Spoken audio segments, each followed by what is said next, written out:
সম্মানিত বিনিয়োগকারী বন্ধুগণ, বিডি স্টক চ্যানেলে আপনাকে স্বাগতম। আজ আমি ব্যাংক সেক্টরে 7টি স্পেশাল স্টক নিয়ে আলোচনা করব।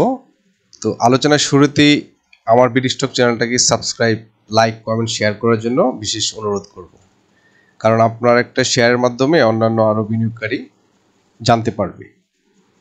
তো একটি ভালো স্টকে ইনভেস্ট করার পূর্বে অবশ্যই ওই স্টকের ফান্ডামেন্টাল অ্যানালাইসিস করতে হয়।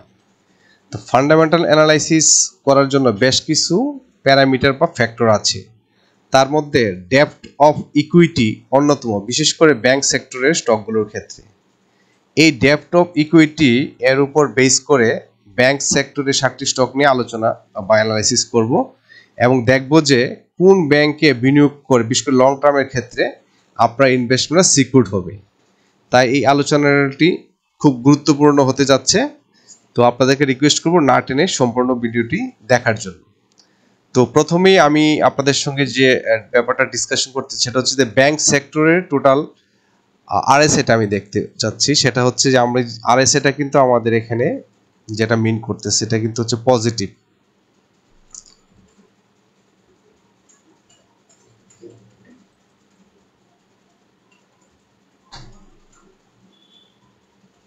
দেখাচ্ছি একটু, এই যে এখানে আমরা দেখাচ্ছি যে এটা কিন্তু পজিটিভে, অর্থাৎ এটা কিন্তু পজিটিভ ফর্মে মুভ করতেছে, উপরের দিকে যাচ্ছে।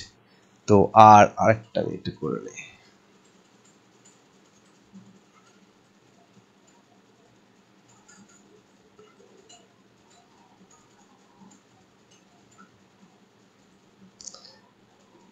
তো এখানে আমরা দেখতে পাচ্ছি যে আরএসএটা কিন্তু এখানে সরাসরি পজিটিভ, অর্থাৎ এটা কিন্তু হচ্ছে আপ ট্রেন্ড মুখী একটা প্ল্যান করতেছে। তার মানে হচ্ছে যে আগে যেখানে ডাউন ফর্মে ছিল এখান থেকে কিন্তু মুভ করে শেষ করে কারেকশন উপর দিকেও যাওয়ার প্ল্যান করতেছে ব্যাংক সেক্টর। এবং ব্যাংক সেক্টরটা হচ্ছে আগামীতে সবচেয়ে বাংলাদেশে যদি কোনো বুলিশ কোনো সেক্টর থেকে থাকে তাহলে ব্যাংক সেক্টরটা হবে। কারণ 2021 সালের পর থেকে আমি দেখাবো আপনাদেরকে, 21 সালের পর থেকে 24 সাল পর্যন্ত কারেকশন অর্থাৎ ডিপ্রেশন স্টেজে কিন্তু ছিল।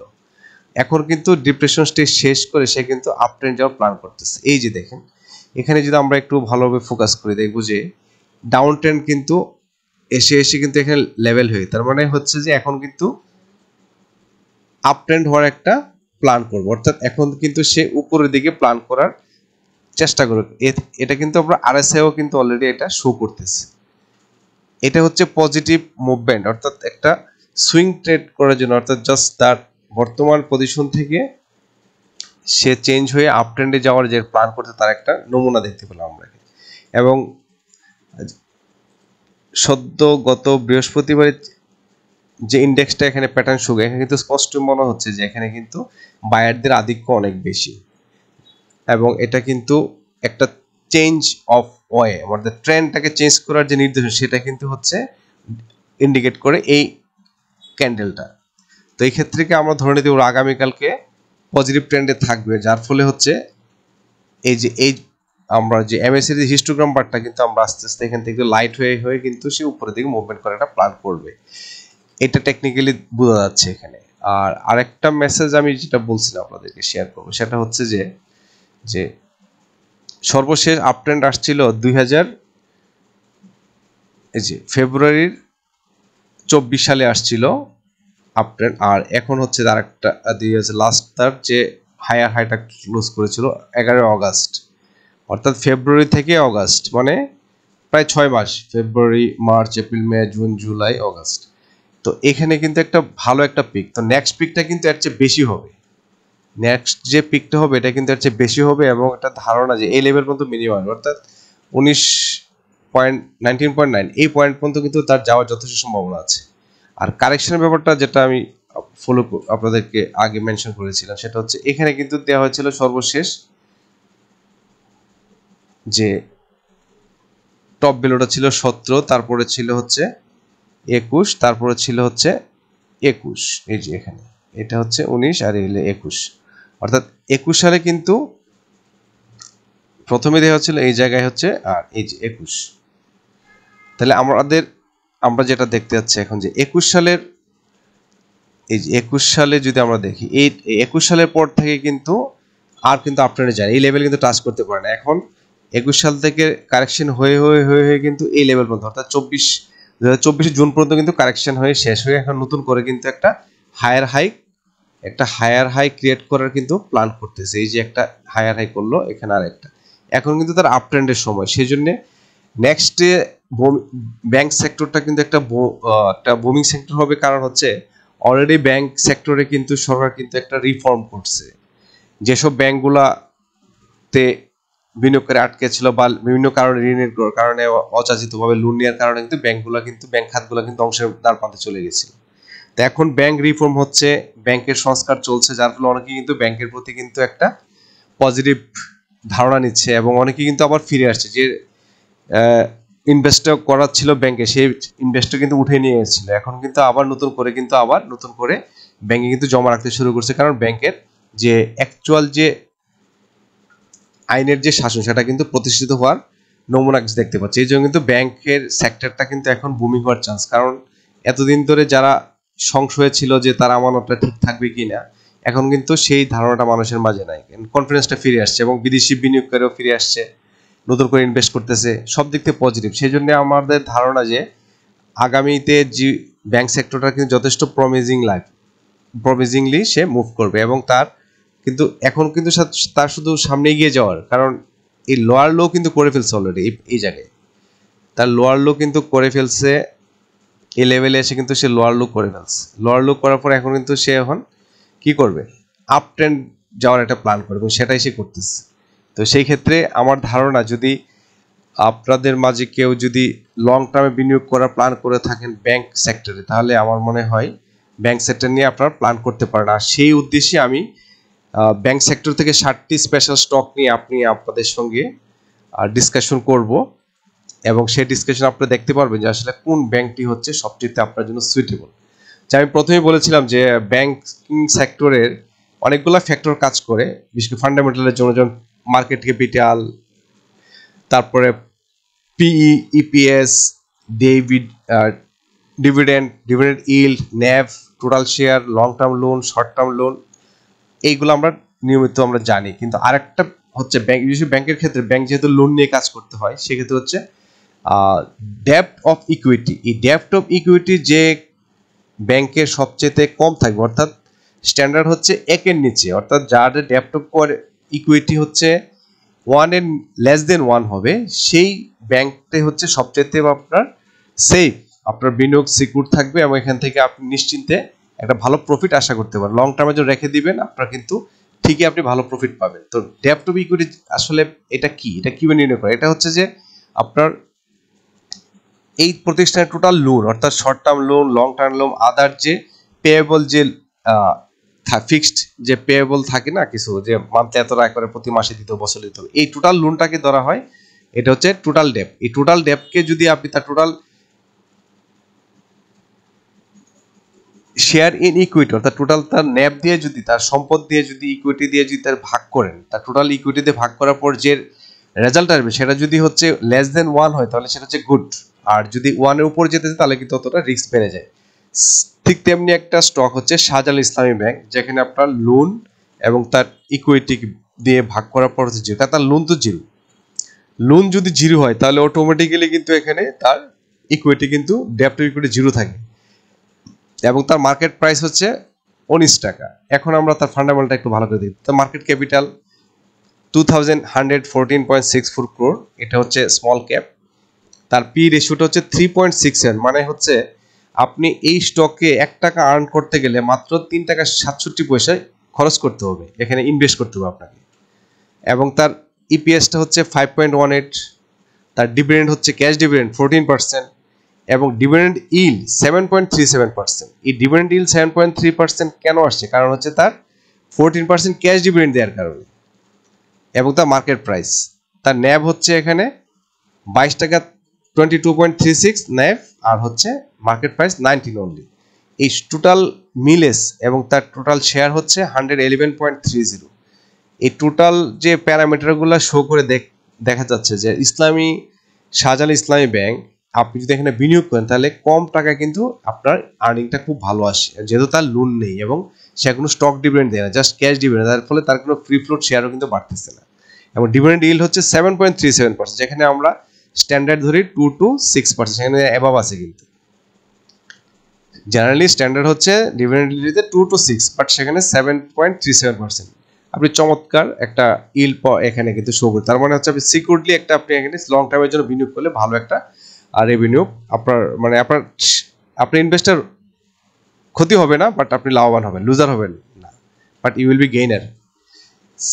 ঠিক তেমনি আরেকটি স্টক আমরা ডাচ বাংলা ব্যাংকের ক্ষেত্রে দেখি, তার ডেপ্ট অফ ইকুইটি হচ্ছে 0.47, এটাও কিন্তু লেস দেন 1। তার মানে এটাও কিন্তু তার যে সম্পদ আছে, এই যে তার যে সম্পদ 55.56 ন্যাব এবং তার টোটাল শেয়ার 87.88 এবং তার টোটাল লোন হচ্ছে 2323.4, এইগুলোকে দিয়ে মিলে তার শর্ট টার্ম লোন নেই, তাহলে তার কিন্তু স্কোর আসতেছে 0.47, দ্যাট মিনস লেস দেন 1। এর থেকে বোঝা যাচ্ছে যে সে কিন্তু সিকিউরড একটা ইনভেস্টের জন্য একটা ভালো স্টক, এবং তার মার্কেট প্রাইস 54.6, তার ন্যাপটা হচ্ছে 55.6। কিন্তু এখানে আরেকটা সমস্যা হচ্ছে তার ডিভিডেন্ড ইল্ডটা কিন্তু ভালো না, এখানে 3.21%। কেন? তার কারণ হচ্ছে সে 17.5% ক্যাশ ডিভিডেন্ড দিচ্ছে, আবার সাথে কিন্তু এখানে 17.5% কিন্তু স্টক ডিভিডেন্ড দিচ্ছে। এই টোটালটা যদি সে ক্যাশ ডিভিডেন্ড দিতে পারতো, তাহলে কিন্তু তার ইপিএসটাও বেড়ে যেত এবং তার এখানে ডিভিডেন্ড ইল্ডও বেড়ে 7-8 এর মধ্যে চলে আসতে পারতো। সে যদি 30 বা 35 দিত, তাহলে কিন্তু তার এখানে 7% ইল্ডটা চলে আসতো। এই ফ্রি ফ্লোট শেয়ার বেড়ে যাচ্ছে এবং স্টক ডিভিডেন্ড দেওয়ার কারণে কিন্তু তার এখানে কিন্তু ডিভিডেন্ড ইল্ডটা কমে যাচ্ছে। ওইখানে আপনি স্টকটাকে সেল করে দিয়ে পর্যন্ত আলাদাভাবে নিতে হবে, কিন্তু এখানে ডিভিডেন্ড কিন্তু সে 3.21% বেশি দিতে পারতেছে না। সেই জন্য স্টক ডিভিডেন্ডটা আসলে কিন্তু বিশেষ করে যারা লং টার্ম ইনভেস্ট করতেছে তাদের জন্য কিন্তু স্টক ডিভিডেন্ডটা ভালো না, এটা ওনাদের জন্য ক্যাশ ডিভিডেন্ড হিসেবে বেস্ট। এই যে সাধারণ ইসলামী ব্যাংক দেখেন, তার 14% ক্যাশ ডিভিডেন্ড দিয়ে কিন্তু তার রিটার্ন ডিভিডেন্ড ইল্ড আছে 7.37% এবং তার পি রেশিওটা 3.67, ইপিএস 5.18 এবং তার লোনই নাই। তো এগুলো হচ্ছে সিকিউর। ডাচ বাংলা ব্যাংকের এটা যদি টোটালি ক্যাশ হতো, তাহলে কিন্তু সে কিন্তু একদম ভালো ডিভিডেন্ড ইল্ডে চলে আসতে পারতো। তার কিন্তু চমৎকার পারফরমেন্স ছিল ডেপ্ট অফ ইকুইটির ক্ষেত্রে, লেস দেন 1, আর তার মার্কেট ক্যাপিটালও ভালো, অলমোস্ট 5000, অর্থাৎ এটা কিন্তু মিড ক্যাপের কাছাকাছি। মিড ক্যাপ তো আমরা জানি 5000 অ্যাবাভ হলে হতে হবে, তো সেক্ষেত্রে এটা স্মল ক্যাপে আছে এখন, এবং তার পি রেশিওটা কিন্তু বেশি এখানে। অর্থাৎ আপনি ডাচ বাংলা ব্যাংকে 1 টাকা আর্ন করতে গেলে আপনাকে 11.77 টাকা ইনভেস্ট করতে হবে, এই জন্য চার প্রাইসটাও কিন্তু 54.6। তো এই হচ্ছে ডাচ বাংলা ব্যাংক। যদি ডাচ বাংলা ব্যাংক ভালো করতে হয়, তাকে স্টক ডিভিডেন্ড থেকে বেরিয়ে আসতে হবে, দেন কিন্তু বিনিয়োগ করে বেশি উপকৃত হবে। নেক্সট স্টকটি হচ্ছে আমরা বলবো সিটি ব্যাংক। সিটি ব্যাংকের তার মার্কেট ক্যাপিটাল 3165.64 crore, তারপরে তার পি রেশিও তো 6.35, সেম কাহিনী এখানেও কিন্তু 1 টাকা আপনি আর্ন করতে গেলে 6.35 টাকা ইনভেস্ট করতে হবে। ইপিএসটা অনেক কমে 3.7 EPS, same thing 15% cash 10% stock, আর হচ্ছে তার ডিভিডেন্ড ইল্ড 6.38%, এটা কিন্তু স্ট্যান্ডার্ড মেইনটেইন করতেছে মোটামুটি। আর হচ্ছে ন্যাব হচ্ছে 28.12, তার টোটাল শেয়ার হচ্ছে 134.71, আর লোন হচ্ছে প্রায় কত 3000 এর উপরে, 3100 প্রায় 3200, 3200 কোটি টাকার মতো তার লোন আছে। এবং তার ইকুইটি, তার সম্পদের তুলনায় কিন্তু তার ইকুইটি ওকে, এটা কিন্তু তার লোনটা কিন্তু মিনিমাইজ, কারণ আপনার সম্পদ না থাকলে তো আপনাকে লোন দিবে না। এবং এটা কিন্তু প্যারামিটার অনুযায়ী কিন্তু ঠিক আছে, লেস দেন 1, অর্থাৎ সে কিন্তু তার ডেপ্ট টু ইকুইটি এবং তার লোন এবং তার সম্পদের অনুযায়ী কিন্তু সে রেশিও ঠিক আছে। বাট প্রবলেমটা হচ্ছে কোন জায়গায়, যে এখানে তার ক্যাশ ডিভিডেন্ডটা 10%, 15%, স্টক ডিভিডেন্ড 10%। এই স্টক ডিভিডেন্ডটা যদি সে না দিয়ে, যদি টোটাল যদি পুরোটাই যদি এই 25% টোটালটাই যদি সে ক্যাশে দিতে পারতো, তাহলে কিন্তু তার ডিভিডেন্ড ইল্ডও বেড়ে যেত এবং তার কিন্তু এখানে ইপিএসটাও বেড়ে আসতো। ইপিএস না বাড়ার একটা বড় কারণ কিন্তু থাকে লোন, একটা ফ্যাক্টর থাকে। তো ইপিএসটা যদি এখানে 5 থাকতো আর যদি 25% তার ক্যাশ ডিভিডেন্ড থাকতো, তাহলে কিন্তু এখানে সিটি ব্যাংকের বিনিয়োগটা ছিল চমৎকার হতো এবং এখানে তার ইল্ড মিনিমাম এখানে 8-9 এর উপরে চলে যেত এখানে। তো এই হলো সিটি ব্যাংক নিয়ে তার পারফরমেন্স নিয়ে কথা। নেক্সট স্টকটি হচ্ছে ব্যাংক এশিয়া। ব্যাংক এশিয়ার ক্ষেত্রে আমরা দেখবো যে তার মার্কেট ক্যাপিটাল হচ্ছে 2331.81 crore, আর যেখানে পিটা কিন্তু খুবই ভালো, যেখানে আপনি 1 টাকা আর্ন করতে গেলে 3.77 টাকা আপনাকে ইনভেস্ট করতে হবে। ইপিএসটাও ভালো 5.3, 15%। এই যে ক্যাশ ডিভিডেন্ড যারাই দেবে, দেখেন এখানে ক্যাশ ডিভিডেন্ড দিয়েছে 14% শাহজালাল ইসলামী ব্যাংক, তার ডিভিডেন্ড ইল্ড 7.3%, তার কোনো লোন নেই।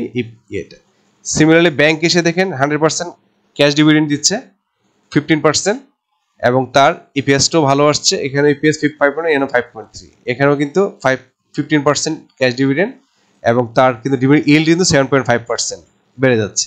ন্যাব 26.51, এটার কিন্তু 22.36, অলমোস্ট কাছাকাছি।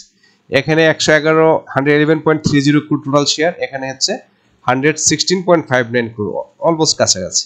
তো এখানে সুবিধা হচ্ছে কি যে সাজার ইসলামে তার কোনো লোন নেই, আর তার হচ্ছে লোন আছে এখানে 1088.7 আর 2386.5। তো এখানে 3000 অ্যাভাব, প্রায় 3.5 ধরেন, আমরা ধরে নিই যে 3,500 কোটি টাকা কিন্তু তার লোন আছে, যার ফলে কিন্তু তার ডেপ্ট ইকুইটি কিন্তু এখানে বেড়ে গেছে, অর্থাৎ এখানে লেস দেন 1 এর চেয়ে বেশি, মানে এখানে 0.12 কিন্তু এখানে তার বেশি আছে। তো এই জন্য কিন্তু এই স্টকটা কিন্তু দীর্ঘমেয়াদী বিনিয়োগ করার ক্ষেত্রে কিন্তু একটু ঝুঁকিতে চলে যাচ্ছে। তার সবই ঠিক ছিল, কিন্তু তার এই যে লোনের কারণে কিন্তু সে ইকুইটিটা কিন্তু এখানে, অর্থাৎ তার সম্পদ এবং লোনের কিন্তু ডিফারেন্সটা বেশি হয়ে যাচ্ছে। যদি সে লোনটা কমাইতে পারে, তার সম্পদের লেভেলে নিয়ে আসতে পারে, তাহলে কিন্তু এই স্টকটা কিন্তু আপনার ভবিষ্যতে বিনিয়োগের জন্য একটা ভালো একটা স্টক হতে পারে। হ্যাঁ, আর যদি শর্ট টার্মের জন্য নিতে চান তাহলে সেটা করা যায়, কারণ এখানে কিন্তু ডিভিডেন্ড ইল্ড ভালো দিচ্ছে 7.5%, এবং স্টক ডিভিডেন্ডও 15% দিচ্ছে। তো স্লাইটলি, খুব বেশি না, 1.1 to 12%-এর মতো এখানে বেশি আছে। তো এইটা হচ্ছে ব্যাংক এশিয়া। আমি বলতে চাচ্ছি যেটা, যে যারা ক্যাশ ডিভিডেন্ড দিবে তাদের কিন্তু রিস্কটা কম হয়েছে, 14% দেওয়াতে কিন্তু ইল্ড বেশি পাচ্ছে, 15% ইল্ড বেশি পাচ্ছে, এবং এখানে কিন্তু তার পিইটা কম, পি রেশিও হচ্ছে 3.77, আর সাজার ইসলামকে 3.67। কম টাকায় আপনি ভালো ইনকাম করতে পারতেছেন এখান থেকে, এবং স্টকটা 20 টাকা আর 19 টাকা, দুইটা কিন্তু অলমোস্ট সেম, সাজার ইসলামে ব্যাংক এশিয়া। নেক্সট স্টকটি নিয়ে কথা বলবো, যমুনা ব্যাংক। যমুনা ব্যাংকের হচ্ছে স্মল ক্যাপ 1658.17 করতে মার্কেট ক্যাপিটাল, এবং এটা পিই রেশিওটা দেখেন মাত্র 2.48। 1 টাকা আপনাকে আর্ন করতে গেলে এখানে 2.48 কিন্তু ইনভেস্ট করতে হবে, অনেক ইজি। এবং তার ইপিএস 7.58, চমৎকার। যদিও এখানে কিন্তু সে একটা স্টক ডিভিডেন্ড দিয়ে দিয়েছে, কিন্তু দিয়েছে কিভাবে দেখেন, এখানে 50%, অর্থাৎ তার যা দিয়েছিল স্টক ক্যাশ ডিভিডেন্ড, তার 50% করে নিয়ে আসছে কিন্তু হচ্ছে স্টক ডিভিডেন্ড। এই জন্য কিন্তু তার ডিভিডেন্ড ইল্ডটা কিন্তু ভালো আসছে, কারণ এখানে যদি সে 77 করে ফেলতো তাহলে কিন্তু তার ইপিএসটা কিন্তু ভালো আসতে পারতো না। তো এখানে 17.5% ক্যাশ দেওয়াতে কিন্তু তার ইল্ডটা ভালো আসছে, কারণ 17.5 এ যদি আপনি ডিভিডেন্ড দেন, তার আপনার মার্কেট যদি থাকে 18 টাকাটা ঘাসে বসে ভাগ করলে কিন্তু 9.31% চলে আসতেছে। তো সেই ক্ষেত্রে ইপিএসটা একটা ফ্যাক্ট, আর হচ্ছে আপনার ডিভিডেন্ড, এই যে এটা ইপিএস ভালো আসবে কখন, যখন আপনার ইপিএসটা তখনই ভালো আসবে যখন তার মার্কেট প্রাইস আর্ন পার শেয়ারে যখন ভালো আসবে, তখনই কিন্তু আসবে ভালো। ইপিএসটা যদি ভালো আসে তাহলে কিন্তু তার পি রেশিওটা কিন্তু, অর্থাৎ যেটা তার মার্কেট প্রাইসের সাথে যে এটা পি রেশিওটা কিন্তু অনেক কমে আসতেছে এখানে 2.48। অর্থাৎ ইপিএস যদি ভালো আসে, মার্কেট ট্রেডটা যদি একটু ন্যাবের সাথে ম্যাচ করে চলে, তাহলে কিন্তু এখানে কিন্তু আপনার পি রেশিওটা ভালো আসবে এবং আপনার ইনভেস্টর সিকিউর থাকে। তো সেই ক্ষেত্রে এক্ষেত্রে যেটা আসছে, এটা কিন্তু 9.3, মানে সর্বোচ্চ ডিভিডেন্ড ইল দিচ্ছে। তার কারণে একটা যে এখানে স্টক ডিভিডেন্ডটা কিন্তু কম, 17.5 আর 8.5, জাস্ট অর্ধেক, একটু কম। তো এই দিক থেকে আমরা তাও ন্যাব হচ্ছে তার 27.07, আর তার মার্কেট প্রাইস হচ্ছে 18। এটা আন্ডার ভ্যালুড স্টক, কিন্তু এগুলো হয়তো কিছুদিন পরে স্টকে নাও পেতে পারেন, যেহেতু ব্যাংক সেক্টরটা বুমিং সেক্টরে যাচ্ছে। তো আমার মনে হয় এই স্টকগুলো নিয়ে আপনারা একটু দেখতে পারেন। আর টোটাল শেয়ার 88.20, আর লং টার্ম লোন এবং শর্ট টার্ম লোন সেম, প্রায় হচ্ছে 2,500 কোটি, 2,600 অ্যান্ড অ্যাবাভ। আর হচ্ছে যেই জন্য তার কিন্তু ডেপ্ট অফ ইকুইটিটা কিন্তু বেড়ে গেছে। তার মানে এখানে কিন্তু এই ডেপ্ট অফ ইকুইটিটা কিন্তু তার এখানে বেড়ে গেছে 0.12, অর্থাৎ 12% কিন্তু বেশি আছে নর্মাল ধারা থেকে। তো সেই ক্ষেত্রে যেটা করতে হবে, তাকে কিন্তু লোন থেকে বেরিয়ে আসতে হবে, যে কোনো শর্ট টার্ম বা লং টার্ম যে কোনো একটা লোনকে কিন্তু বাদ দিয়ে দিতে হবে অথবা কমিয়ে নিয়ে আসতে হবে। যদি এটাকে সে রিডিউস করে নিয়ে আসতে পারে, তাহলে কিন্তু তার যে ডেপ্ট অফ ইকুইটি সিকিউরড, যেটা তার লোন পেমেন্ট করতে হবে, তখন কিন্তু তার দেখা জিপিএসটা আরো অনেক বেড়ে যাবে। তার ইপিএসটা যখন বেড়ে যাবে, তখন কিন্তু তার ডিভিডেন্ড ইল্ড কিন্তু বেড়ে যাবে। আলটিমেটলি তার কিন্তু এই স্টক ডিভিডেন্ড দিতেই হবে না, তো পুরাটাই ক্যাশ ডিভিডেন্ডই দিতে পারবে। তো এই হচ্ছে যমুনা ব্যাংকের পারফরমেন্স, ভালো স্টক। আর ব্র্যাক ব্যাংক, তো ব্র্যাক ব্যাংকের মার্কেট ক্যাপিটাল হচ্ছে 9,945, এটা কিন্তু ভালো একটা মিড ক্যাপে চলে আসছে। এবং তার হচ্ছে পি রেশিও 9.53 আর ইপিএস 5.9।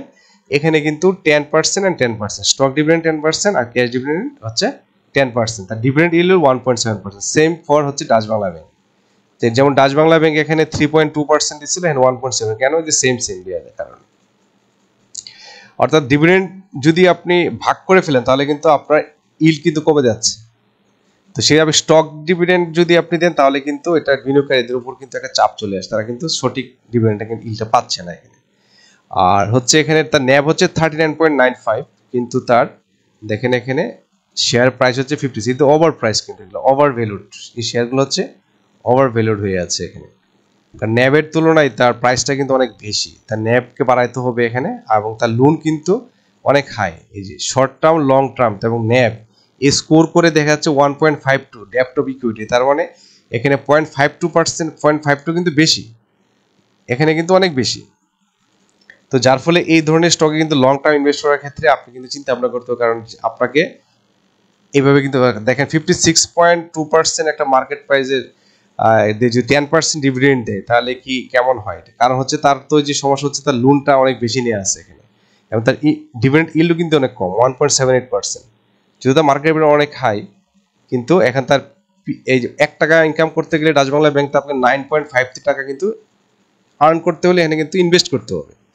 ইপিএসটা মোটামুটি খারাপ ছিল না, ভালো আসছে, কিন্তু ইপিএসটাকে কিন্তু ধরে রাখতে পারে না, কারণ এই যে তার ডেপ্ট ইকুইটি কিন্তু বলে দিচ্ছে যে এখানে কিন্তু সে একটা কিন্তু কি বলে এই জায়গায় কিন্তু সে লস করতে হবে। তো আপনারা যদি বিনিয়োগ করতে চান ব্র্যাক ব্যাংকে, একটু হিসাব নিকাশ করে করতে হবে। লং টার্মের জন্য এই স্টকগুলো কিন্তু একটু চিন্তা ভাবনার ব্যাপার আছে, কারণ আপনার ডিভিডেন্ড ইল্ডও কম পাচ্ছেন, ডিভিডেন্ডও কম পাচ্ছেন, এবং কিন্তু তার ডেপ্ট অফ ইকুইটি কিন্তু ভালো স্কোর না।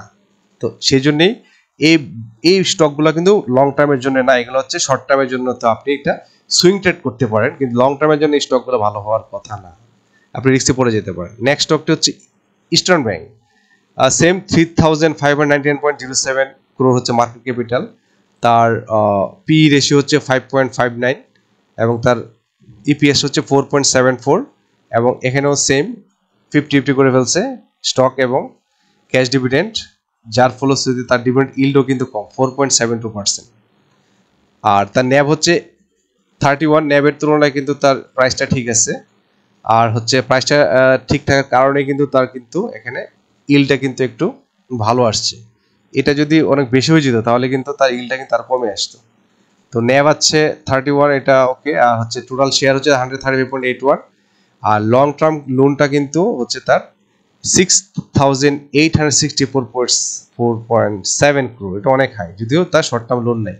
এই লোনটা বাড়ানোর কারণে কিন্তু তার ইপিএসটা কিন্তু কমে আসছে, ইপিএসটা আরো ভালো বাড়তে পারত, এবং আলটিমেটলি তার ডেপ্ট অফ ইকুইটি কিন্তু কমে আসছে, বেড়ে গেছে 1.63, যেটা আমাদের স্ট্যান্ডার্ড হচ্ছে লেস দেন 1। তো সেই ক্ষেত্রে আপনি যদি এইসব স্টকে লং টার্মের জন্য বিনিয়োগ করতে চান তাহলে কিন্তু আপনি চিন্তা ভাবনা করা উচিত আপনি আসলে কতদিনের জন্য করবেন। আর এইসব স্টকগুলো কিন্তু অ্যাকচুয়ালি শর্ট টার্ম ট্রেডিং বা দেখা যাচ্ছে সুইং ট্রেডিং করার জন্য ভালো হবে। তো আপনাদের সাথে এই স্টকগুলো নিয়ে কথা বলার উদ্দেশ্য একটাই, যে আসলে ব্যাংক সেক্টরটা কিন্তু সামনে বুমিং হচ্ছে, এবং হয়তো আগামী রবিবার থেকেও কিন্তু এটা স্টার্ট হতে পারে পজিটিভ দিক নিয়ে, অর্থাৎ হয়তো একটু আপট্রেন্ড করার একটা প্ল্যান করতে পারে। তো সেই ক্ষেত্রে আমি একটু আপনাদের সঙ্গে একটু শেয়ার করার উদ্দেশ্য হচ্ছে যে যারা লং টার্ম চিন্তা ভাবনা করবেন ব্যাংক সেক্টর ইনভেস্ট করার জন্য, তাদেরকে বাছাই করে এই 60টি স্টক আমি সিলেক্ট করলাম, যে এখান থেকে হয়তো আপনারা, আমি এতে র্যাঙ্ক করতে পারি 1 2 3 4, অনেকে বলেন যে আপনি র্যাঙ্ক করেন, আমি র্যাঙ্ক করতে চাচ্ছি না, কারণ হচ্ছে আমি হয়তো অনেকে বলতে পারেন বায়াজিং আমি হয়ে আসি, বাট আমি ডাটা দিয়ে দিয়েছি, আপনি ডিসিশন নেবেন যে আসলে কোন স্টক নিয়ে আপনার জন্য সুইটেবল। কারণ এখানে কিছু রেস্ট্রিকশন আছে, কারণ আমার পক্ষ থেকে কোনো স্টককে আমি প্রমোট করতে পারবো না। এটা হচ্ছে আমি ডিসকাশন করতে পারবো, কিন্তু ডিসিশন দেওয়ার মালিক কিন্তু আমি না। Decision total depend on you and your activity, your experience, your interest, সব কিছু মিলে। এটা হচ্ছে একটা ডিসকাশন, নট কনফার্মেশন, কোনো অ্যাসুরেন্স, কোনো কি বলবো কোনো অ্যাসুরেন্স দেওয়ার কোনো গাইডলাইন এটা না, জাস্ট ডিসকাশন করা। তো এই যে আপনাদেরকে যে আমি ডাটাটা প্রোভাইড করতেছি, এটা কিন্তু হচ্ছে আমার অনেক রিসার্চ করে করা। তো জাস্ট শুধু আপনাদের জন্য, আমি তো এখানে কোনো পেমেন্ট নিচ্ছি না, জাস্ট আপনাদের ফ্রি করে আপনাদের সাথে শেয়ার করে যেতে আপনারা কিছুটা উপকৃত হন। আর আপনাদের কাছে আমার একটা কথা থাকে যে আপনারা আমার চ্যানেলটাকে বেশি বেশি শেয়ার করবেন, যাতে অন্যরাও এই ধরনের ডাটা দেখে হয়তো কিছু উপকৃত হয়। কারণ অনেকেই তো শেয়ার মার্কেটে আছেন, ইনভেস্ট করেন, কিন্তু দেখা যাচ্ছে অন্যের পরামর্শ শুনেন বা দেখা যাচ্ছে অনেক লস করতেছেন। তো আমার একটা উদ্দেশ্য হচ্ছে যে আর কিছু করতে না পারে, মানুষের হয়তো এতটুকু উপকার করতে পারি। এই উপকারটা হয়তো আপনি পেলে হয়তো আপনার আত্মা থেকে আমার জন্য একটা দোয়া আসবে। এটাই জাস্ট, মানুষের জন্য কিছু করে গেলে এই ভিডিও রেকর্ডটা থাকবে, সদকায়ে জারিয়া হিসেবে থাকবে। তো আপনাদের কাছে আমার একটা আবেদন যে আমার এই চ্যানেলটাকে আপনারা শেয়ার করবেন, কমেন্টস করবেন, ভালো ভালো পরামর্শ দিবেন, যাতে আমরা যারা আছি স্টক মার্কেটে যাতে সবাই আমরা প্রফিট নিয়ে বের হতে পারি। এটাই হচ্ছে দিন শেষ হওয়ার উদ্দেশ্য থাকে। তো থ্যাংক ইউ, সবাই ভালো থাকবেন। হয়তো আগামীতে নতুন কোনো স্টক নিয়ে আপনাদের সঙ্গে ডিসকাশন হাজির হব। আসসালামু আলাইকুম।